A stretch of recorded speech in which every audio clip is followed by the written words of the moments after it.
Ya, Assalamualaikum warahmatullahi wabarakatuh. Selamat sore.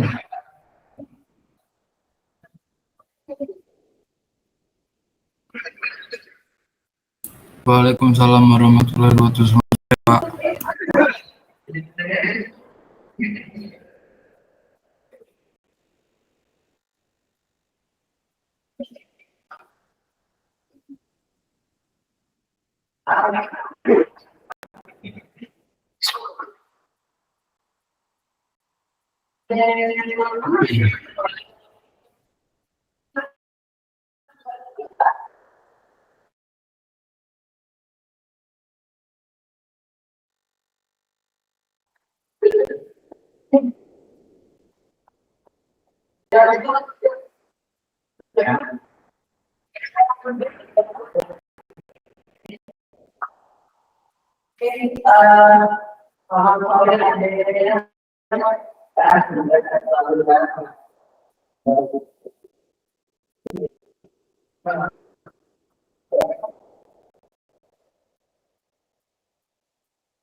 Kita akan mulai ya perkuliahannya. Sebelumnya saya akan sampaikan dulu dengan pembelajaran semester.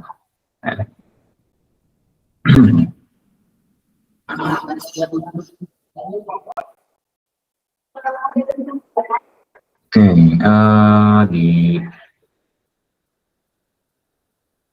dalam K3 ergonomi makro ada 3 CPL, 4 CPL yang dimasukkan dalam RMAK ini, yaitu menguasai prinsip adanya perancang sistem terintegrasi, mampu menentukan kinerja mandiri, begitu dan terukur ya, karena tugasnya akan banyak kelompok ya. Kemudian mampu melakukan kerjasama dalam sebuah kerja, kemudian mampu meneliti dan menyelidiki masalah secara yang kompleks dan sistem terintegrasi, menggunakan suatu bidang keahlian spesifik. Lalu CPMK itu CPMK-nya ada 3, mengetahui ruang lingkup organisasi makro, kemudian mengetahui penerapan metode makro kehidupan sehari-hari, dan mampu mengimplementasikan ergonomi makro dalam sebuah penelitian ya. Dan ini adalah keterkaitan CPL-nya, dan tadi CPMK ada 3 ya, CPMK-nya ada 3, itu akan sesuai dengan asesmen ini. Jadi asesmen untuk CPMK 1 itu akan ada di UTS, ya. Asesmen untuk CPMK 2 itu akan ada di tugas resum, kemudian CPMK 3 itu ada di tugas besar, ya. Tugas besarnya menghasilkan artikel ilmiah, ya. Menghasilkan artikel ilmiah.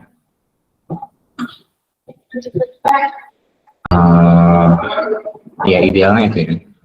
Oh ya, minimalnya adalah laporan, ya. Laporan tugas besar.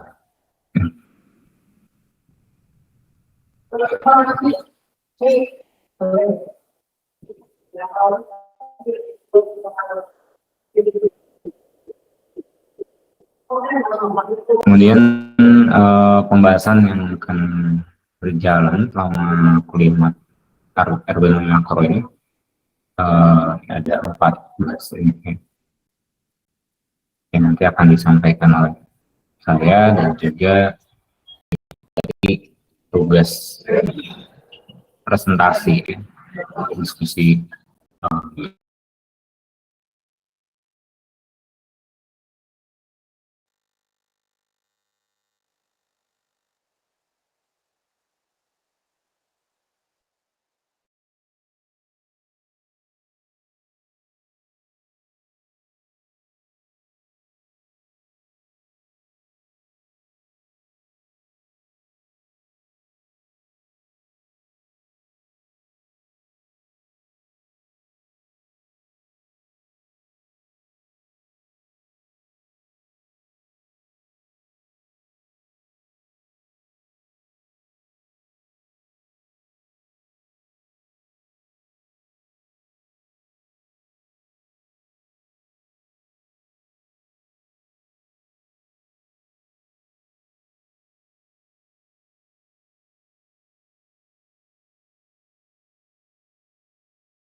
Ya.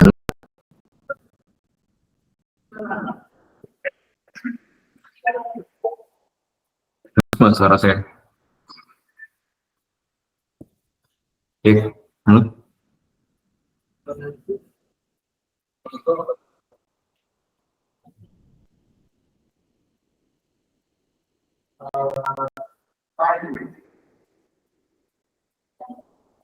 Suara saya ada nggak? Ada Pak, Mas. Oke. Sampai mana saya?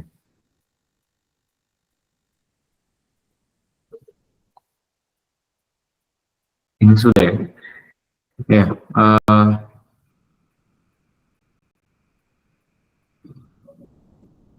Selanjutnya kontrak kuliah, ya.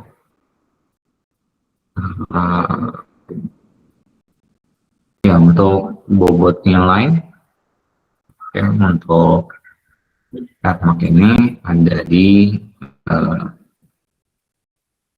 TS UAS dan tugas. UAS atau tadi tugas besar itu 35 tugas yang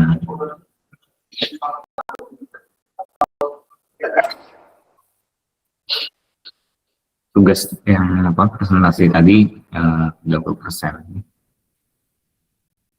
Kemudian ya ini sama ya 80. Eh, kalau kurang dari 50 itu 30%. Oke, ini kajian ataupun juga bahas dalam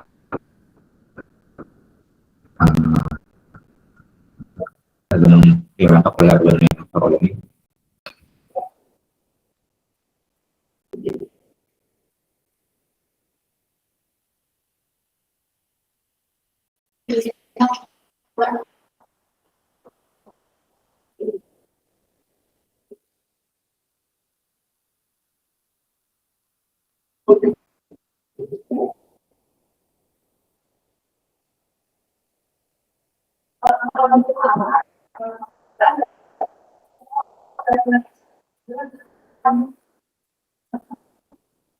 Oke, ya, sebelum UTS akan terkait dengan teori ya, metode-metode dalam kegunaan makro dan juga secara umum ya, tentang kegunaan makro. Lalu di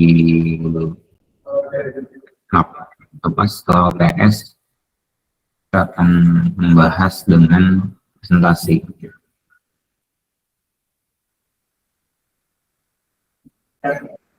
Bentar ya.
Oke,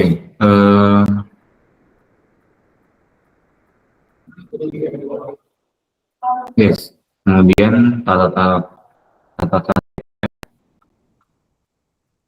pada umumnya ya, di 15 menit setelah saya datang, kalau lewat dari itu ya dianggap absen ya, tidak presensif ya. Jadi kalau presensif itu hadir, kalau absen itu nggak hadir ya.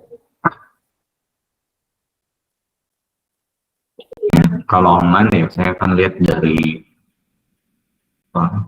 record ya, record Gmail. Oke, itu ya, tidak boleh dia mencontek kalau dalam ujian ataupun juga tugas ya. Kalau mencontek ataupun juga plagiat ya, nilai puasnya akan dinolkan ya. Jadi ya masih ada peluang BC juga. Itu ya. Ya mungkin ada pertanyaan atau diskusi untuk RPS dan kontrak kuliah.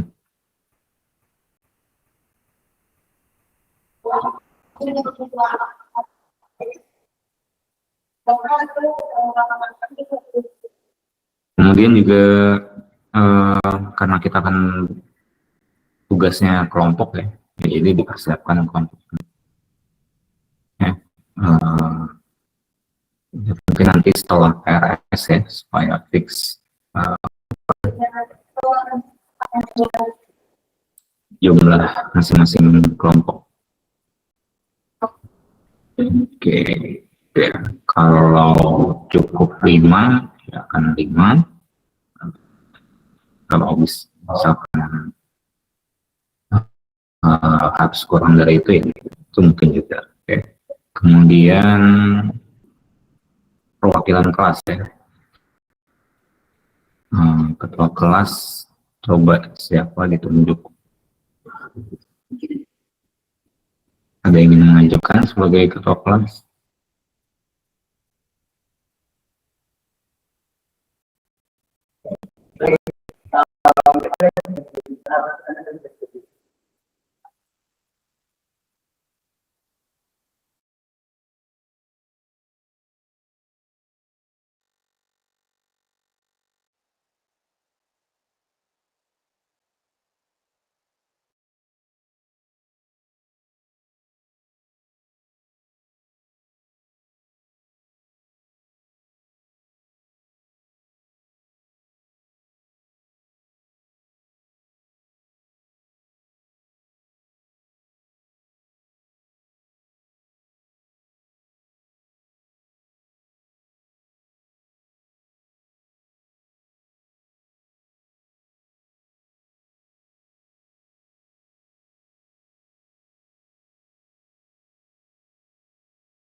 Oke, sudah ada belum? Siapa ketua kelasnya?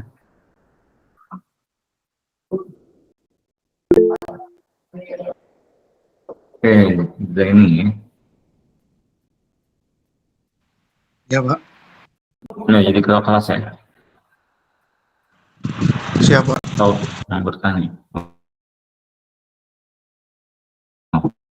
Ya besok jam 10 ya, saya ngumpulin yang ketua kelas untuk tangan kontrak kuliah kan.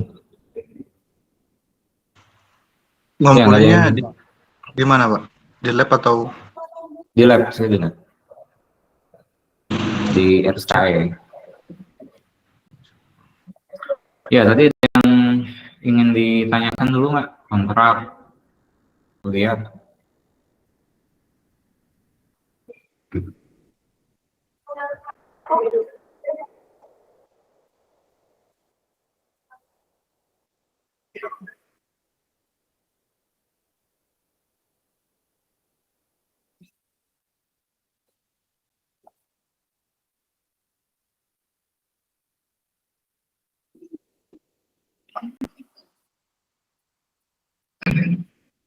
Nggak ada ya? Oke, berarti bisa disepakati ya. Eh, lanjut ke materi kuliah. Ya, mungkin jam kuliahnya juga memotong asar ya. Izin untuk ya saya karena online silakan ya. Sholat sekarang.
Oke,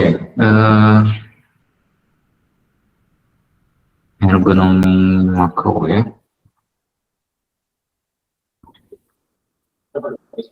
Sorry ya. Oke,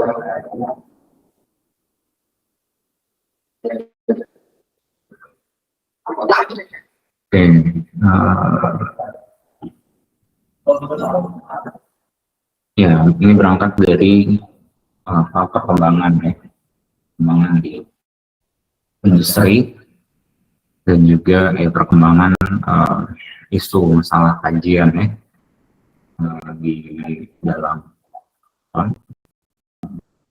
industri kita.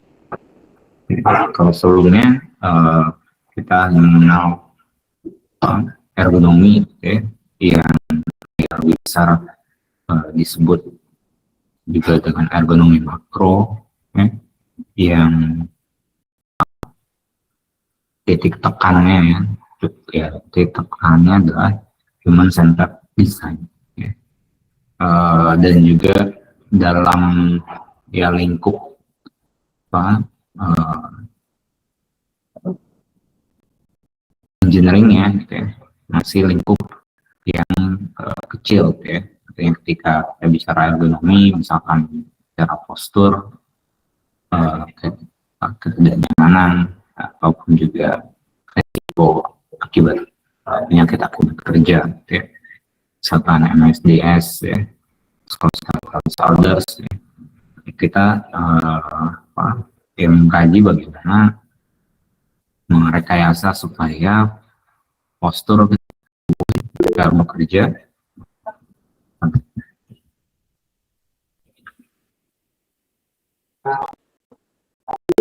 kenapa? Maaf Bapak, share screen-nya tidak terlihat. Kelihatan.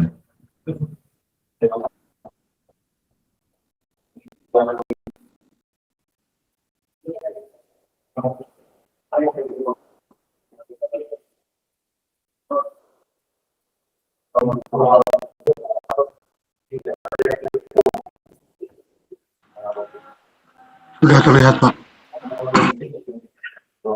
Oke.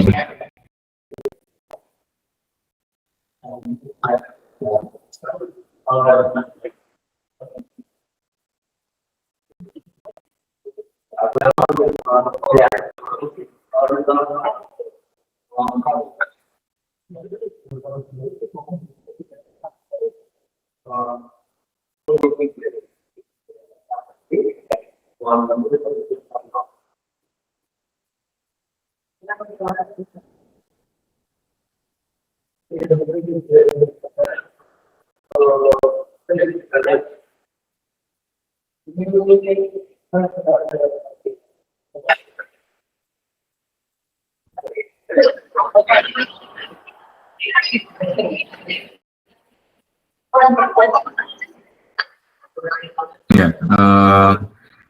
paradigma yang lama dalam ergonomi masih dalam lingkup secara mikro, dan yang ditekan lebih besar adalah human centered design. Ketika ada kesalahan atau isu dalam masalah ergonomi, maka salah satu yang utama itu adalah bagaimana rancangannya fokus ya, terhadap kemampuan kapasitas dari kerja atau manusia ini. Ya, dengan perkembangan industri ya, saat ini muncul isu ataupun juga permasalahan yang berkembang ya, di mana ada aspek organisasi ya, sehingga dasar yang dipakai sistem yang menjadikan sebagai acuan adalah sistem sosioteknik ya, di mana ada personal subsistem, kemudian technical subsystem dan subsystem. Untuk personal subsystem ini melihat subsistem dari subjeknya, siapa yang melakukan pekerjaan. Ya, di sini ada peran manusia, ya, man of people. Ya. Lalu ya dengan berbagai karakteristik dari personal subsystem. Kemudian technical subsystem, ya. Jadi bagaimana kerjaan itu dilakukan, ya. Terkait dengan apakah kerjaan itu ya cukup kompleks ya, diselesaikan permasalahannya, penemuan solusinya, dilihat dari lalu organizational subsystem. Ini yang menjadi yang membedakan ya terkait dengan mempertimbangkan bagaimana pengaruh ataupun kontribusi perbuatan desain organisasi terhadap performance dari suatu pekerjaan.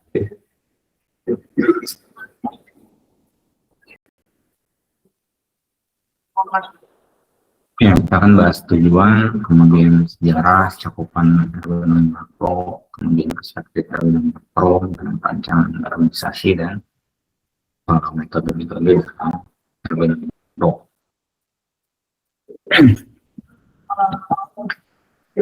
Ya, dari sejarahnya ergonomi makro sebenarnya juga didasari dari kajian yang dilakukan oleh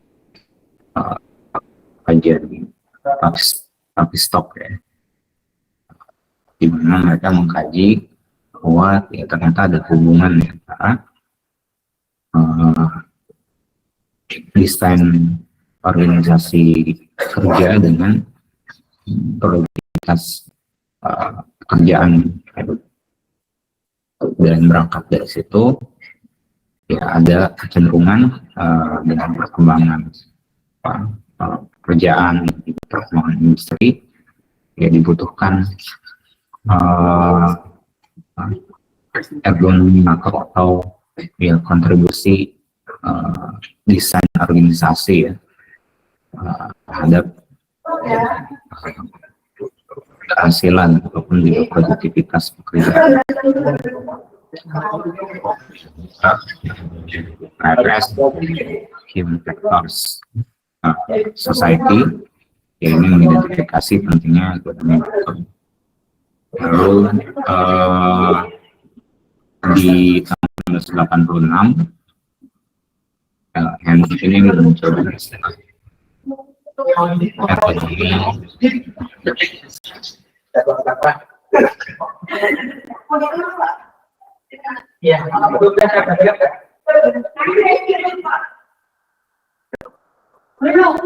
kemudian latar belakang munculnya atau kebutuhan terhadap ergonomi makro. Pertama adalah perkembangan teknologi ya. Dengan perkembangan teknologi adanya juga muncul spesialisasi pekerjaan. Ya. Nah, dari spesialisasi pekerjaan ini muncul ya isu baru ya atau permasalahan baru ya. Bagaimana spesialisasi tersebut tidak ya bukan menjadi ya seperti bumerang gitu ya. Ada spesialisasi, adanya kompetensi baru, ya, teknologi baru, mesin alat baru, ya, bukan menjadi malah menurunkan produktivitas kerja. Ini berangkat dari stok tadi, tapi stok tadi. Kemudian peningkatan jumlah kerja kantoran, karena ya latar belakangnya diambil dari buku yang mengkaji munculnya ekonomi ya, di Amerika Serikat, sehingga ya tren ini ada ya pada saat itu ada di mana yang sebelumnya pekerja itu banyak di aktivitas kerja yang kasar gitu ya, fisik ya, ya buruh gitu ya, yang buruhnya buruh kasar gitu. Nah pada saat itu ada tren peningkatan terhadap pekerja atau pegawai karyawan yang memiliki kapasitas ya, untuk bekerja di aktivitas pekerjaan kantoran ya. Artinya secara administratif, kemudian pekerjaan yang membutuhkan kompetensi pengambilan keputusan ya, yang itu lebih banyak secara limited gitu ya. Nah ini juga ya pergeseran tren jenis pekerjaan ini juga memunculkan yang menjadi latar belakang dari ekonomi makro. Lalu munculnya aktualisasi pekerja ya. Nah, dengan peningkatan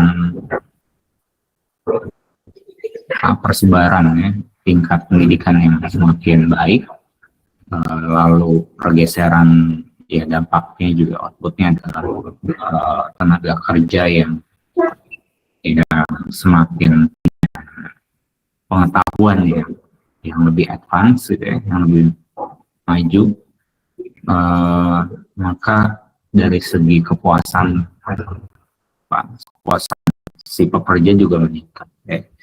Sehingga tidak hanya dari sisi kepuasan itu didapatkan dari gaji yang diperoleh, ya, gaji yang meningkat, ya, tapi juga muncul kepuasan yang baru, ya, yang perlu dipenuhi, ya, yaitu aktualisasi, ya, aktualisasi diri, ya. Dalam hal ini konteksnya adalah ya aktualisasi pekerja, ya. Jadi ya bagaimana pekerja itu ingin ya diakui, ingin di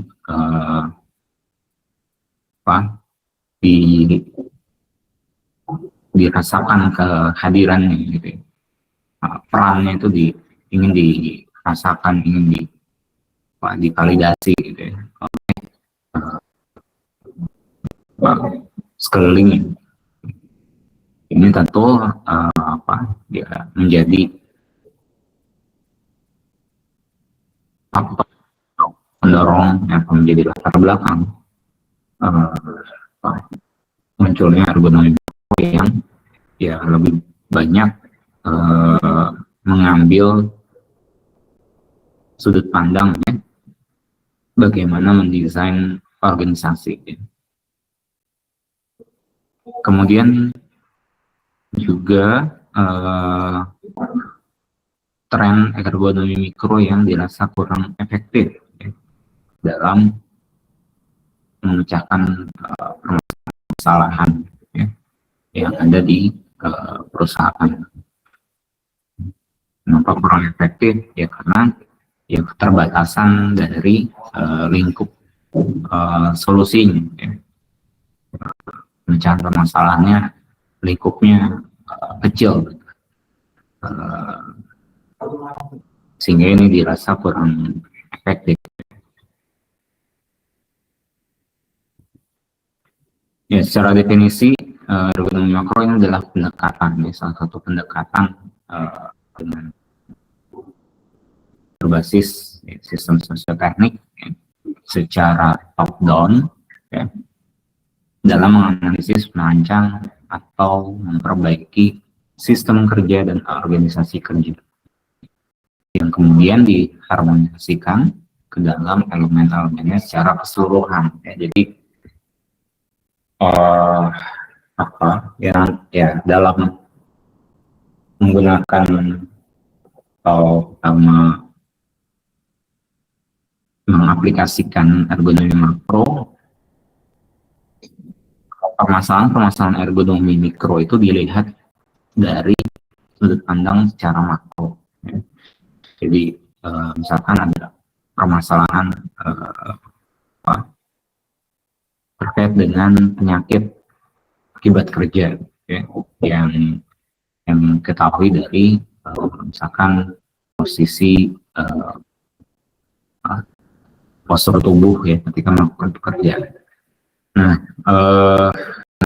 makro ini mulai dianalisisnya, pendekatannya secara makronya itu secara organisasi, ya. Kemudian juga dalam pengaplikasiannya, ya gunanya adalah untuk bisa solusi atau pemecahan masalahnya bisa efektif, ya. Ya tidak hanya memecahkan permasalahan secara mikro dari segi, ya tadi misalkan postur tubuh, gitu, ya, tapi ketika permasalahan postur tubuh ini diperbaiki, itu juga bisa terhubung, ya, bisa terintegrasi dengan perubahan-perubahan yang didapatkan dari perbaikan permasalahan ergonomi mikro tadi, ya. Jadi ya secara top down, jadi melihatnya ya dari skala yang lebih besar, ya, scope yang lebih besar, baru kepada tingkat yang scope yang lebih kecil. Kemudian tujuan ergonomi makro yaitu mengoptimalisasi rancangan sistem kerja yang kaitannya dengan sistem sosioteknik, ya. Lalu dari hasil ya, improvement hasil desain itu dibawa ke level mikro, ya, hingga tercipta sistem kerja yang harmonis.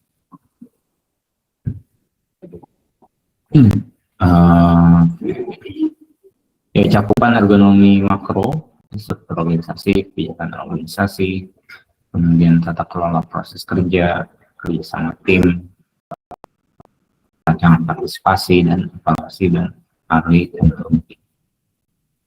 Ya, keterkaitan antara ergonomi mikro dan ergonomi makro, ya. Secara umum ergonomi mikro ini ada 4, ya: hardware ergonomics, environment ergonomics, cognitive ergonomics, dan work design.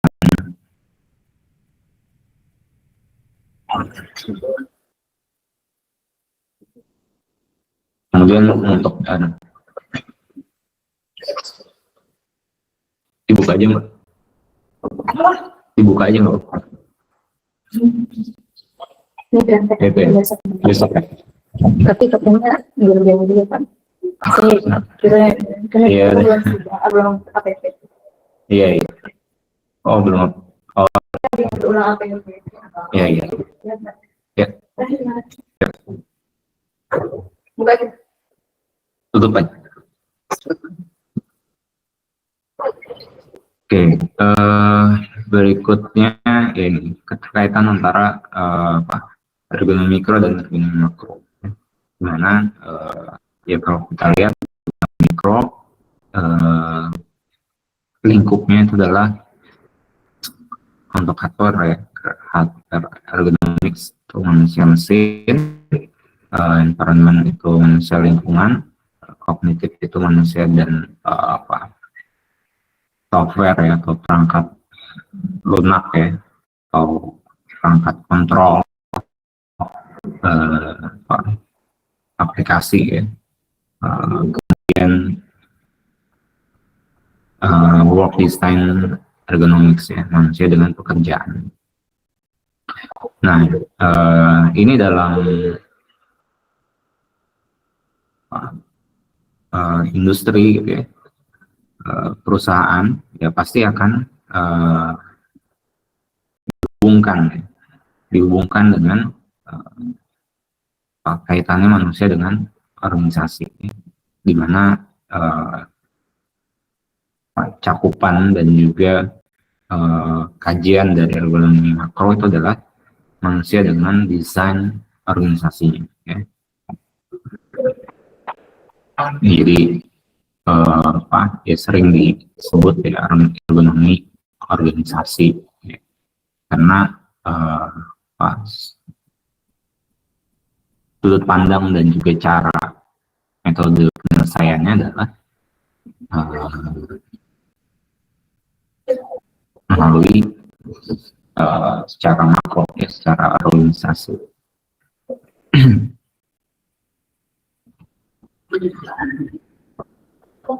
Ya, sehingga dalam perancangan ergonomi makro, ya, yang efektif, ya, ini akan mampu mendorong, ya, mampu menggerakkan aspek-aspek rancangan ergonomi mikro sehingga menjadi kesesuaian secara keseluruhan, ya. Jadi analisis dan metode yang didesain dengan kajian ergonomi makro, ya, ini akan berdampak pada ergonomi secara skop yang lebih kecil, ya, skop mikronya.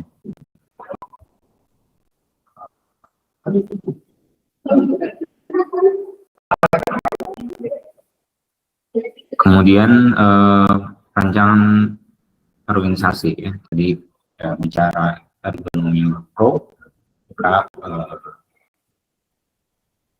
akan lebih banyak menyinggung terkait dengan organisasi, ya, desain organisasi. Perlu dipahami tentang definisi dari organisasi ya. Mana secara definisi organisasi adalah entitas sosial ya, yang memiliki tujuan ya. Kemudian juga terstruktur sistem dan terkoordinasi ya, dengan lingkungan eksternal ya. Jadi suatu kumpulan, suatu entitas yang memiliki ciri-ciri seperti ini ya bisa dikatakan itu adalah organisasi. Tapi kalau tidak punya ciri-ciri ini, ya, tidak ada tujuan ya, atau punya tapi tidak punya secara strukturalnya, ya, sistemnya. Nggak ada sistem, nggak ada strukturalnya, okay. Maka itu bukan dikatakan sebagai organisasi.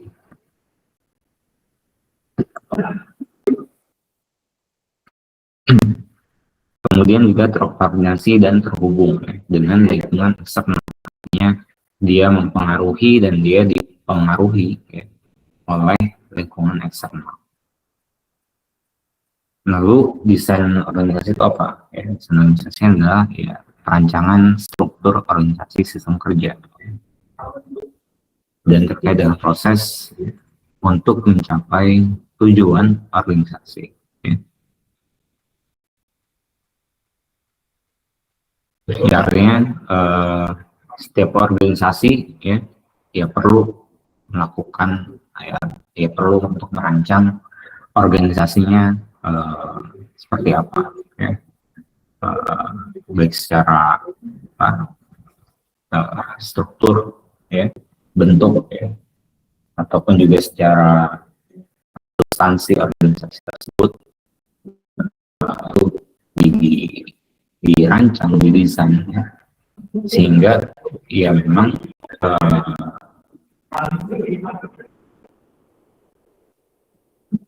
desain dari organisasi itu punya desain yang sukseskan untuk mencapai organisasi. Ya, artinya misalkan tujuan organisasi itu apa ya? Misalkan untuk mendapatkan profit, keuntungan, ya, maka desain organisasinya bukan desain organisasi yang tujuannya untuk nirlaba, ya, atau untuk kegiatan sosial, ya, atau untuk kontribusi pengabdian kepada masyarakat, bukan. Ya. Kalau secara desain dan tujuan berbeda, maka ya tujuannya juga akan tidak tercapai, ya. Ya misalkan ya tadi ya, ingin mencapai profit, gitu ya, tapi desainnya itu desain organisasi nirlaba, gitu ya, organisasi untuk pengabdian pada masyarakat, ya. Artinya ya organisasi nirlaba ya tidak ada keuntungan yang dicapai, semuanya itu dihibahkan, ya. Sumber dayanya itu juga sukarela, ya, volunteer, ya.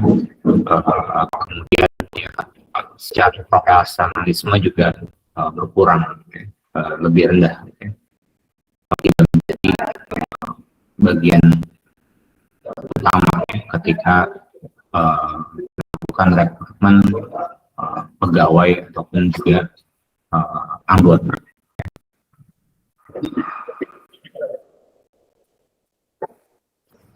Kemudian ya terkait dengan perencanaan organisasi, ya, tadi kita salah satunya adalah menetapkan tujuan organisasi. Nah, tujuan organisasi ini bisa dibagi dalam berbagai klasifikasi, ya. Pertama berdasarkan kriteria, ya. Artinya tujuan organisasi itu tujuannya untuk apa ya, apakah untuk mencapai ataupun juga parameter produktivitas tertentu gitu ya, ataukah kriterianya adalah cakupan pasar yang dikuasai, ya, ataukah kriterianya dari kualitas sumber daya, kemudian apakah kriterianya adalah yang digunakan adalah profit, keuntungan, ya, atau inovasi atau tanggung jawab sosial. Nah, ini akan tadi ya, yang disebutkan akan membuat perbedaan ya dalam merancang organisasinya nanti.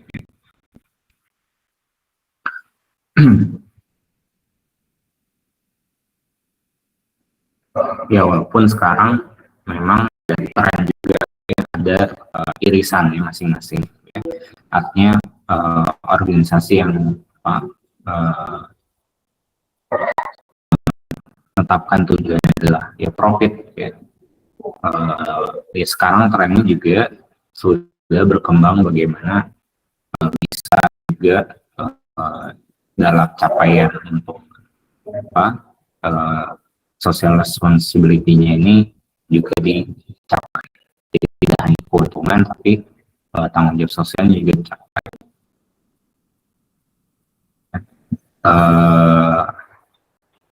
Atau juga bisa ya selain profit ya sumber daya gitu ya, itu juga jadi tujuan organisasi yang ditetapkan. Kemudian klasifikasi yang berikutnya adalah berdasarkan fokus ya. Artinya fokusnya adalah apakah dari yang tujuan maintenance ya, atau improvement atau development. Ya. Kalau maintenance artinya ya bagaimana tujuannya adalah ya fungsinya atau tujuan organisasi itu untuk melakukan maintenance ya, perawatan ya, ataupun juga monitoring ya. Jadi untuk organisasi itu punya tujuan berkembang ya, itu minim ya. Sehingga ini juga ya, berpengaruh terhadap desain organisasi ya.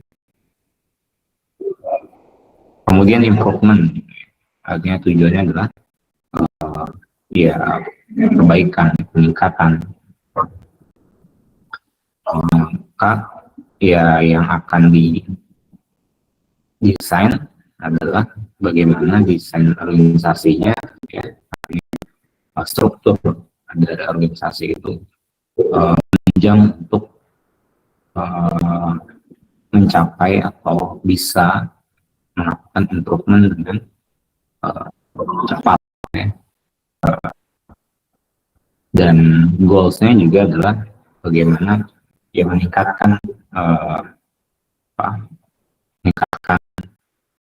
ya baik itu kualitas ya produksinya okay. Kemudian development goals ya. Development goals ini terkait dengan ya fokus ya, misalnya fokus bagaimana fokus dari tujuan organisasi itu untuk mengembangkan lini ya, dalam suatu perusahaan. Okay.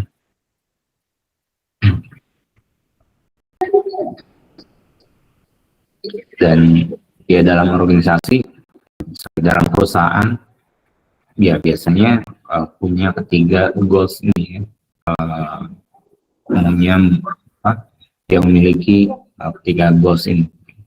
Itu misalkan dalam satu perusahaan, ya, manufaktur, ya dia akan punya ada organisasi yang dibentuk, gitu ya, departemen dalam hal ini dari organisasi, yaitu untuk melakukan maintenance ya, perawatan, pemeliharaan ya untuk mesin atau untuk alat-alat gitu ya.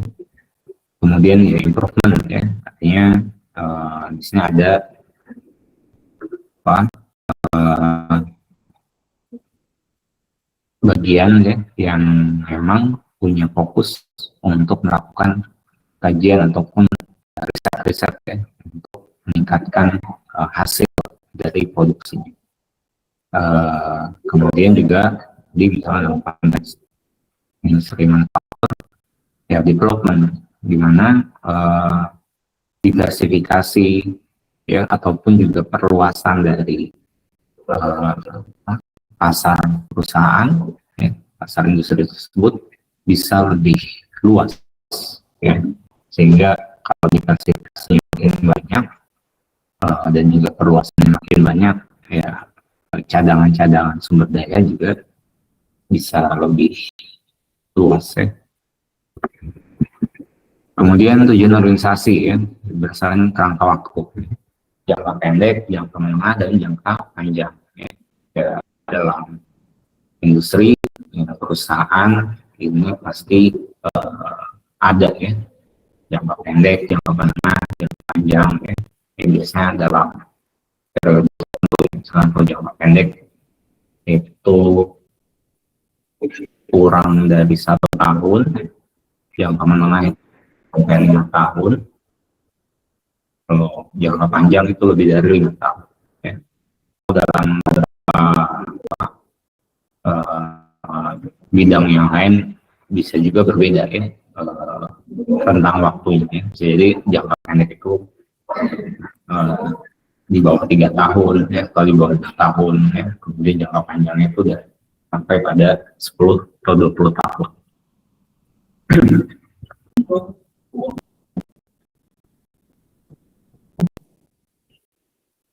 Lalu ada beberapa kriteria efektivitas organisasi ya yang perlu dipenuhi. Itu efektivitas, kemudian efisiensi, produktivitas, profit, dan kualitas. Dan juga ada lagi ya yang berikutnya terkait dengan kecelakaan kerja. Ya, ini terkait K3-nya ya. Lalu growth ya. Growth atau pertumbuhan ya. Pertumbuhan dalam menguasai pasar itu seperti apa, ada atau enggak ya, antara misalkan monitornya dalam 1 tahun ya, atau dibagi dalam kuartal ya, 1 tahun itu dibagi dalam kuartal. Nah, seperti apa growth-nya ya, pertumbuhannya ya, tren growth-nya ini naik atau stagnan, itu bisa yang menjadi kriteria tingkat ketidakhadiran ya, terkait dengan anggota karyawan atau pekerja. Kalau sudah efektif, sudah efisien ya, pertumbuhannya ada ya, tapi ternyata ada masalah dalam ketidakhadiran dari absen dari pekerja. Jadi misalnya dari kondisi kerjaannya sehingga dari prosedur kerjaan ataupun juga regulasi dalam perusahaan. Kemudian tingkat turnover ya, tingkat prosesnya pegawai baru ya. Ini juga bisa menjadi kriteria aktivitas organisasi. Dan kalau ada yang perusahaan memiliki tapi berbagai ya, ada masalah apa dengan perusahaan tersebut. Kemudian kekuasaan juga ya,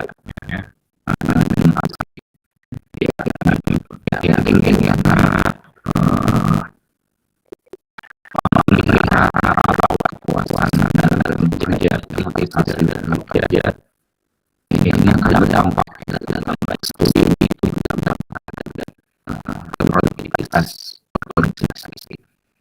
Sehingga ini perlu dimonitor, diukur, yang jaga apa efektivitas organisasi.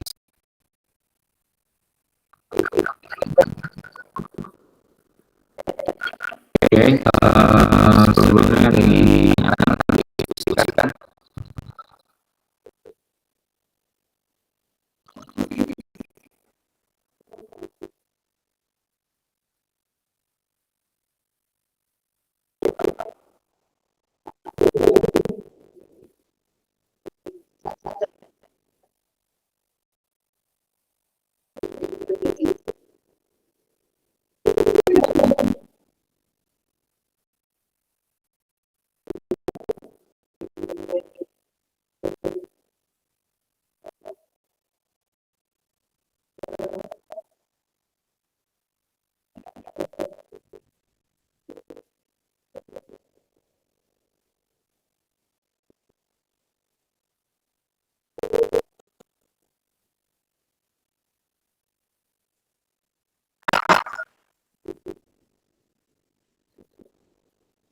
Ada yang ditanyakan?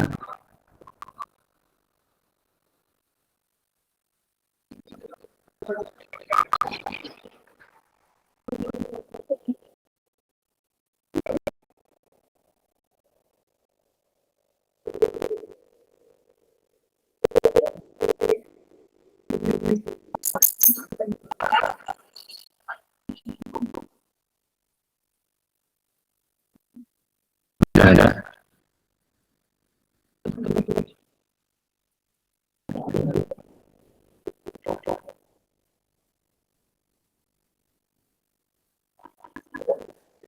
Tidak ada, Pak.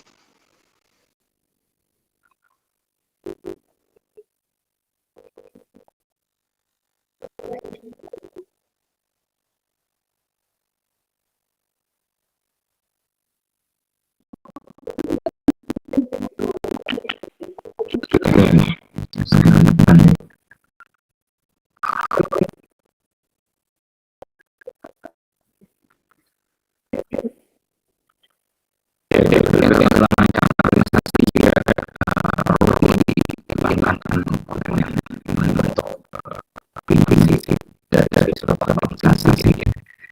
Jadi jika kita merancang organisasi, ini juga perlu disesuaikan dengan apa dengan kondisi organisasi dan juga tujuan dari organisasi. Yang pertama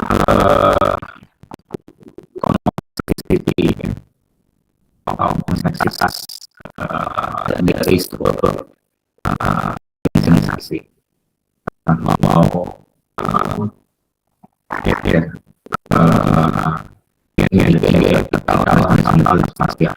Vertikal itu ya seperti vertikal ya, berdasarkan garis yang garis.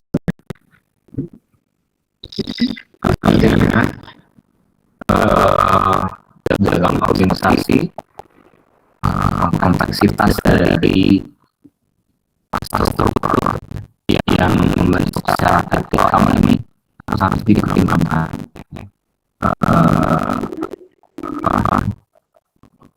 Jadi kalau secara vertikal, struktural itu ada tahap ini ada supervisor, mungkin di sana ada manajer, mungkin ada adalah kapasitas dari bawah sampai ke atas. Dan bagaimana perbedaan apa perbedaan sensitif ya. ini tergantung dengan organisasinya gitu ya. Kalau organisasi masih kecil atau tergantung bisa perusahaan industri atau ya perusahaan yang perusahaan nasional gitu ya. Tentu beda aja gitu ya, kompleksitas struktur kantornya gitu ya. Kalau UMKM yang intinya bekerja gitu ya dengan owner gitu. Tapi kalau misalnya perusahaan nasional, perusahaan besar, dia pasti sudah ada bagian kita lebih kompleks.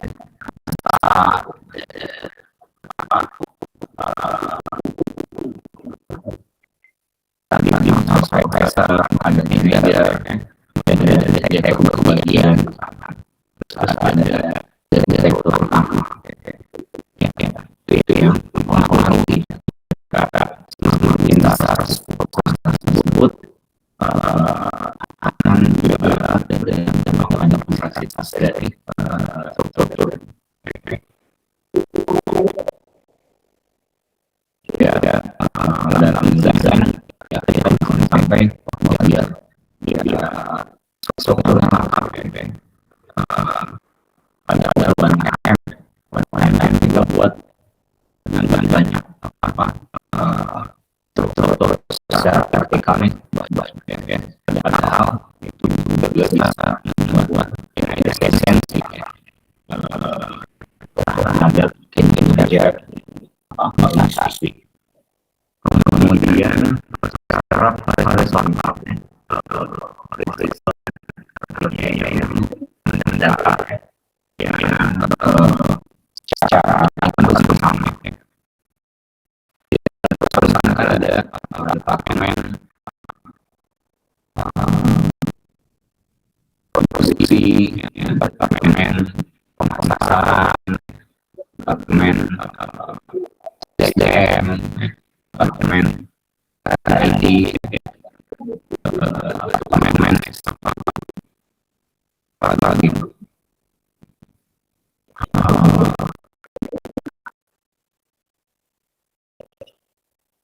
logistik gitu ya. Ini ya semakin banyak secara horizontal nih makin kompleks ya. Sehingga butuh dalam desain dalam membuat prosesnya dan lebih kompleks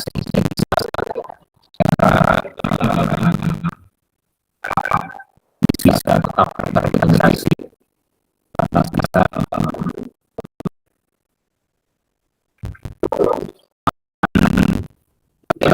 bisa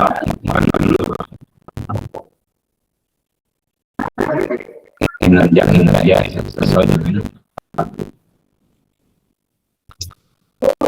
kemudian spasial ya. Kalau spasial ini adalah kompleksitas dilihat di persebaran wilayah, persebaran lokasi organisasi.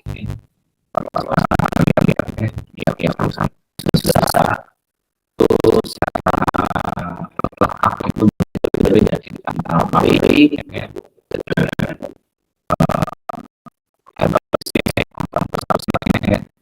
itu berbeda ya. Misalnya kantor sasarnya di Jakarta, ada di daerah-daerah yang lain,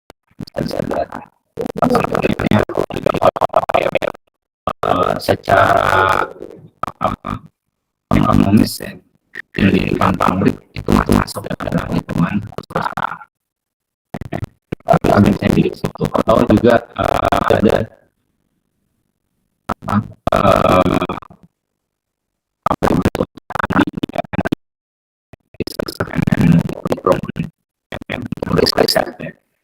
jadi beda apa misalkan lebih stabil ya lebih kan ya kan dipengaruhi dari tingkatan organisasi besar perusahaan yaitu biasanya dengan tingkat kompleksitas. Lalu harmonization terkait dengan tingkat normalisasi tingkat perusahaan. Intinya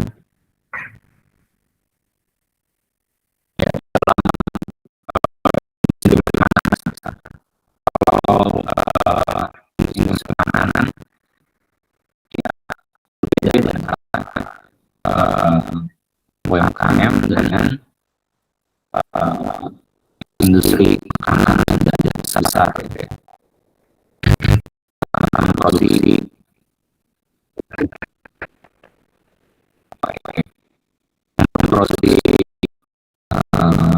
kerupuk gitu ya. Nah, misalkan kalau yang kecil-kecil gitu ya, nggak ada tuh software prosedur yang gitu ya. Untuk membuat kerupuk dan gerakan posisinya juga sesuai dengan seleranya. Tapi berbeda dengan industri yang cukup juga terikat dengan sertifikasi tertentu. Ya maka ya prosedur untuk membuat kerupuk itu pun juga ada prosedur bakunya. Oke.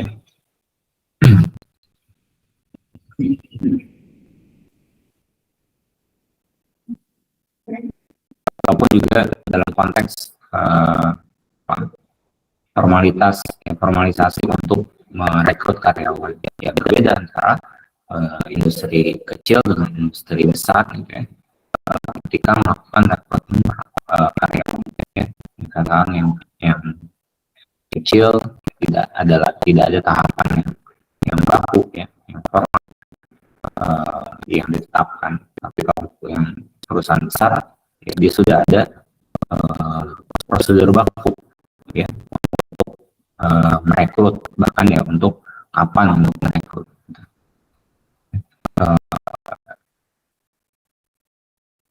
Itu ya untuk harmonization. Lalu centralization ya ini terkait dengan pihak ya ataupun juga subjek yang memiliki peran pengambil keputusan ya.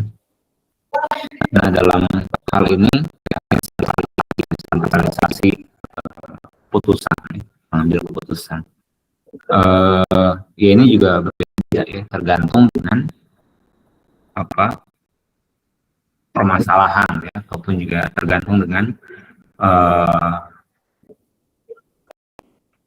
lingkup ya lingkup permasalahan ya. Kalau misalkan di perusahaan gitu ya, untuk menyepakati kerjasama antara satu perusahaan dan perusahaan yang lain maka itu perlu dibutuhkan ya untuk diketahui dan disetujui oleh direktur utamanya ya, atau pimpinan yang tertinggi ya. Tapi kalau untuk menyeleksi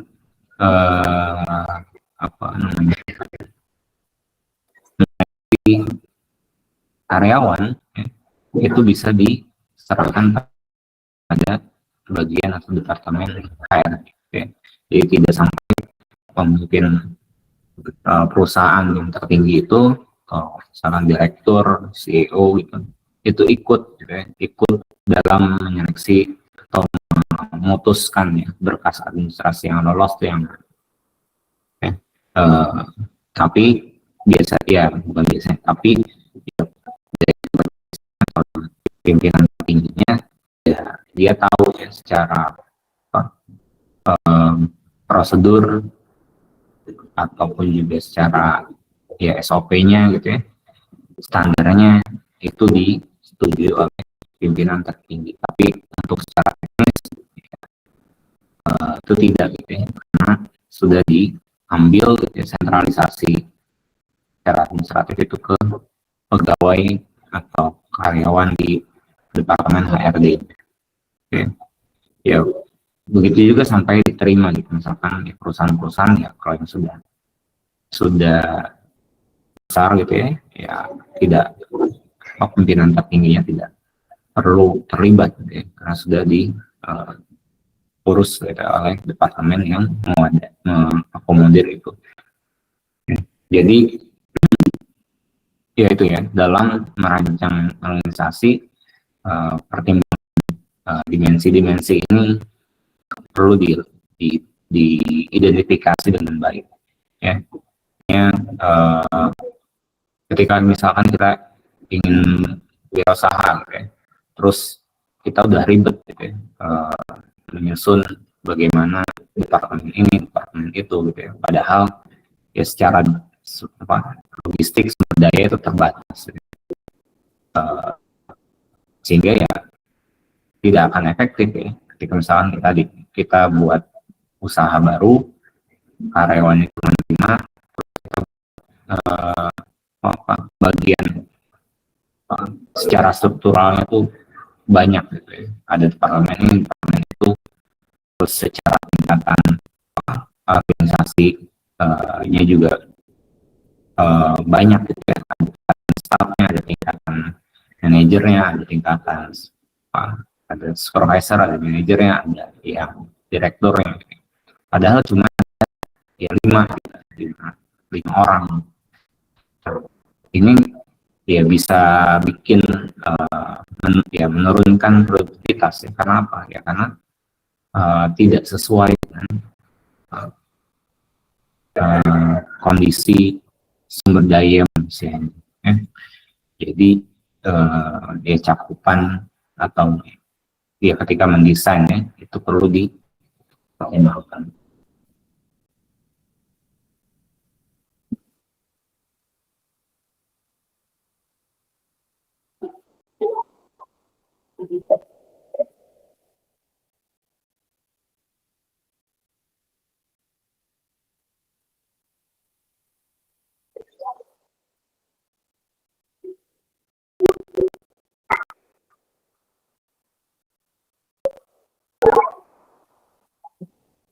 Oke, ya tetap yang jadi pegangan ya dalam merancang rencana makro, tetap berbasis pada manusianya ya.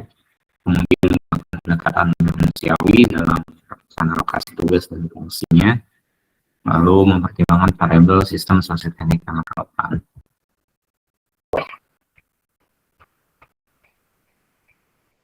Oke, berikutnya dalam sistem sosioteknik ya, tadi kita menyebutkan ada subsistem teknologi ya.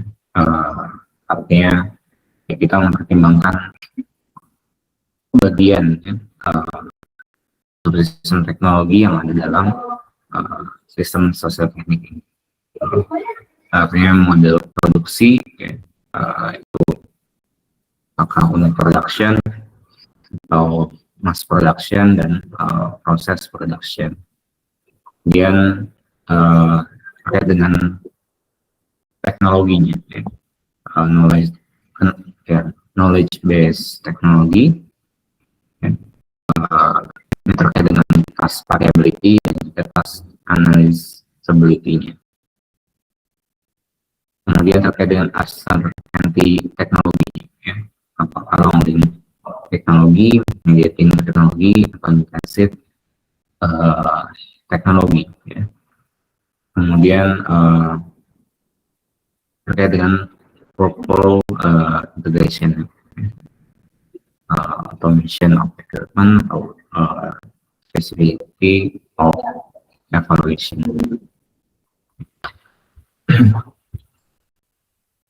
Ya, dalam knowledge based teknologi, PIRO ini bagi mengklasifikasikan ya, ada 4 ya, routine, craft, engineering, dan non routine. Ya. Ini dilihat dari task variability-nya.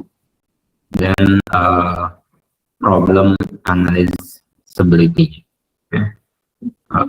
Apakah problemnya well defined dan bisa dianalisis, ya. Apa problemnya ill defined, artinya tidak terdefinisi, dan juga tidak bisa dianalisis. Ya. Kalau task variability-nya ya within few exception, kalau ada yang high variety, mini exception. Ya. Dari pengklasifikasian ini ada within, within dan engineering. Kemudian subsistem personil, ya.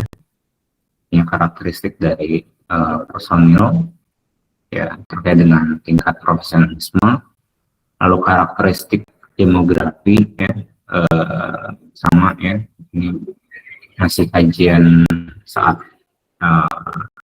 tahun 90-an, ya, di mana ada tren jumlah tenaga kerja wanita yang meningkat, ya, ya karena partisipasi pendidikan, ya, itu kan ya itu berdampak pada tenaga kerja yang juga meningkat dari wanita.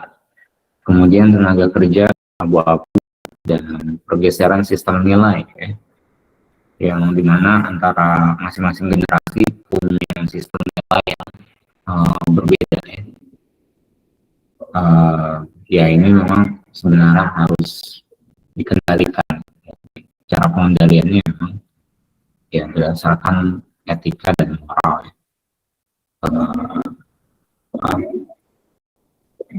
Yang ya ini juga mempengaruhi dalam organisasi perusahaan, ya. Ya, ketika antara generasi Z dengan berinteraksi dengan generasi baby boomers, maka ya keduanya idealnya adalah keduanya saling memahami, gitu ya, nilai yang dianut, nilai yang dipegang, gitu ya. Idealnya adalah ada di ketemu, ya. Ya, melihat sudah ada titik temu atau belum, ya, dilihat dari ya, bagaimana komunikasi, kerjasama, gitu ya. Kemudian juga rasional, ya. Artinya rasional itu ya yang baby boomers tidak tentu, ya, keras kepala, gitu ya. Ketika memang ada kesalahan yang dilakukan atau juga tidak update, gitu ya, dilakukan oleh generasi yang lebih muda, ya. Ya, maka harus ada, ya, sehingga bisa rasional, ya. Kemudian keragaman budaya tenaga kerja, ya.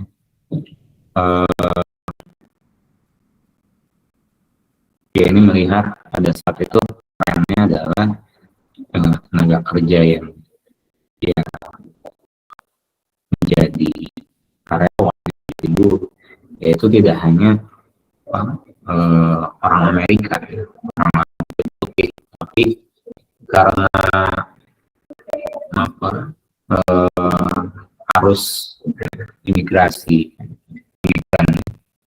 migran yang ya cukup masif, ya, pada saat itu ya akhirnya tren multikulturnya ini muncul, sehingga ya, organisasi juga perlu menyesuaikan, desain organisasi perlu menyesuaikan bagaimana aktivitas pekerjaan tidak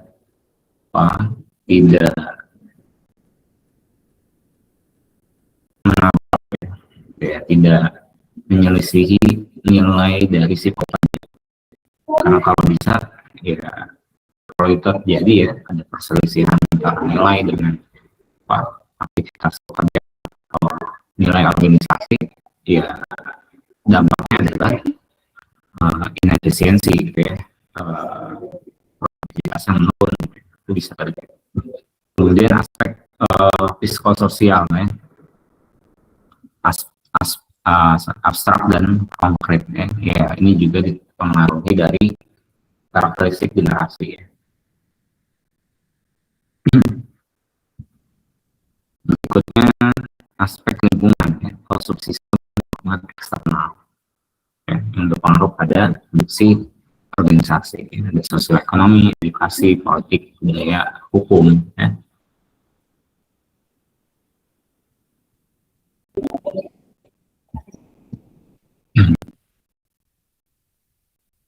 Ya, ini dari subsistem lingkungan eksternal ya.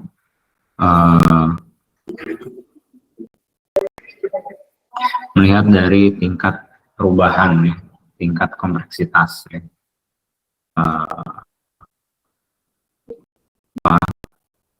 Dari lingkungan seperti apa ya, tingkat perubahannya itu apakah stabil ya,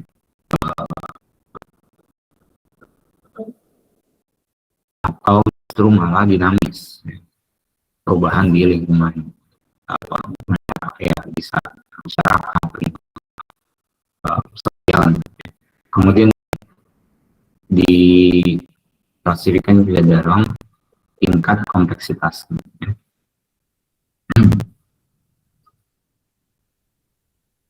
Kompleksitas lingkungan itu seperti apa?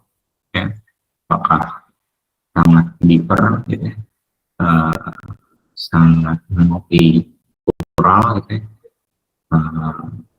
atau ya hanya satu kelompok saja.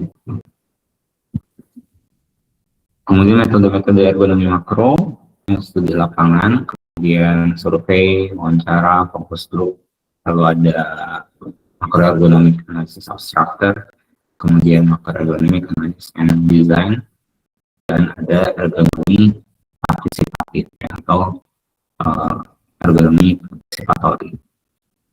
Ya, untuk MED, MEAD, atau MEHD yang macroergonomic analysis and design, ini ada 10 tahapan ya. Pertama itu kita mengobservasi ya, scanning terhadap dan desain organisasi, subsistem organisasi dan environmental ya. Karena tadi ya,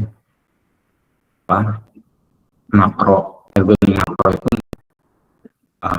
tahapannya adalah top down, jadi melihat secara makro organisasi, lingkungan ya, baru ke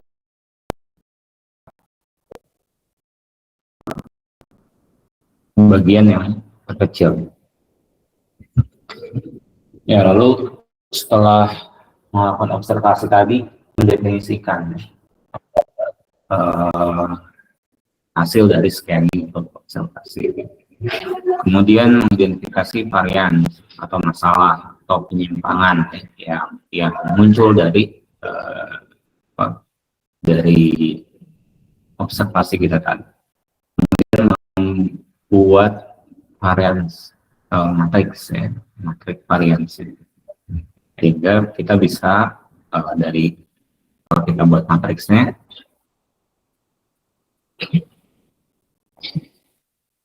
kita bisa mendapatkan key variansnya ya, untuk kita kendalikan ya, atau kita perbaiki.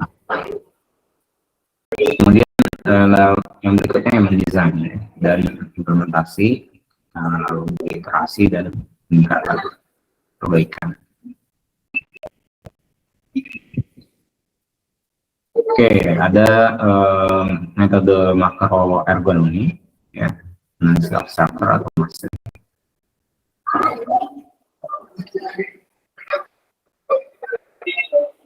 Ya, pertama melihat struktural dimension dari work system, lalu menganalisis dengan sistem sosioteknik. Nah, lalu mengintegrasikan dari penilaian tersebut. Ya, ini ya 89.3, 89.4, 89.5.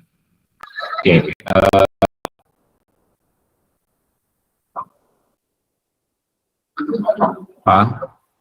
ya kita melihat dari sosial teknik ya, variable teknologi, kemudian personil, lalu eksternal ya, environment. Lalu dari situ kita juga menganalisis dimensi strukturalnya, vertikal, horizontal, formalization, centralization. Ya. Kemudian kita komparasi, ya, kita bandingkan apakah ada gap ya, antara hasil dari mas dan kondisi sekarang. Kalau ada gap, maka ya perlu diperbaiki.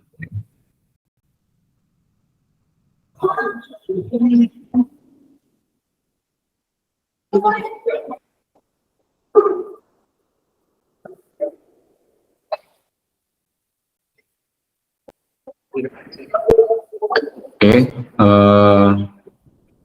ada yang ingin ditanyakan atau didiskusikan?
Ya, tadi ya saya sudah sampaikan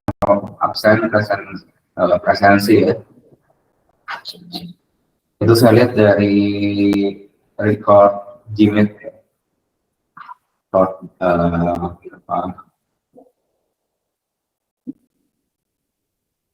kalian masuk di Gmeet. Jadi ya nanti akan dilihat dari Gmeet nih. Jadi kalau di Gmeet itu ada recordnya. Setelah Gmeet ini selesai, biasanya nanti akan ada record partisipan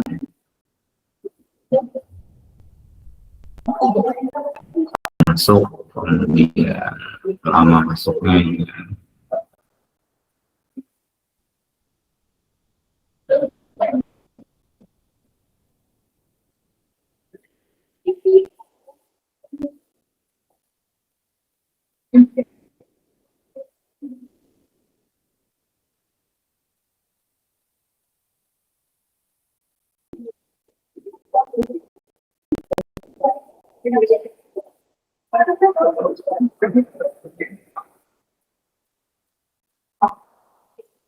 Ya, kalau keluar masuk itu biasanya nanti juga kecatat juga gitu ya. Biasanya nggak terputus juga ya. Terhitung. akumulasinya.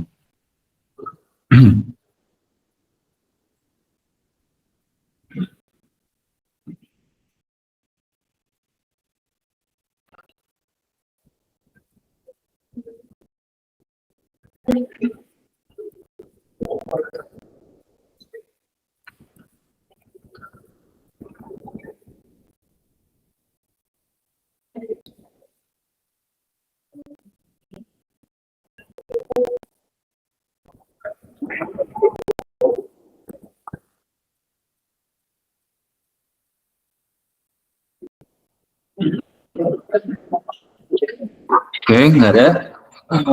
Kalau begitu ya secukupkan ya.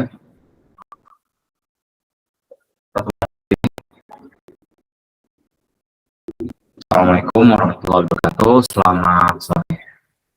Waalaikumsalam warahmatullahi wabarakatuh. Waalaikumsalam warahmatullahi wabarakatuh.